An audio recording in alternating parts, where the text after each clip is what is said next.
మనశ్శాంతిగా ఆందోళన లేకుండా షుగరు బీపీ లాంటివి లేకుండా ఉండాలంటే ఎక్కడ విషయాలు అక్కడే వదిలేయాలి. ఏదో ఓ పెళ్ళికో పేరంటానికో వెళ్ళాం, అక్కడ మనని సరిగ్గా పట్టించుకోలేదు ఎవరు, అంతే. ఆ విషయం నువ్వు కూడా వదిలేయి. అంతగా బాధగా ఉంటే మళ్ళీ వెళ్ళకు. అంతేగాని ఇంక వచ్చిన వాళ్ళ దగ్గరల్లా పట్టించుకో నువ్వు ఆమోదం అంతా పట్టించుకోవడం ఎందుకు, పని లేక వదిలేక.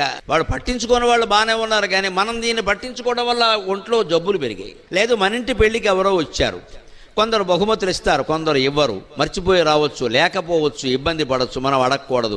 వస్తారు కానీ ఏమీ లేదు, బోల్డ్ ఉంది, ఏమి ఈ సాగతీతలు పనికిరావండి. ఇక్కడ పెళ్లి చేసింది బహుమతుల కోసం కాదు కదా, మనం చేయాలని మనం చేసాం. బహుమతుల మీద ఆధారపడి కాపురం చేస్తారా?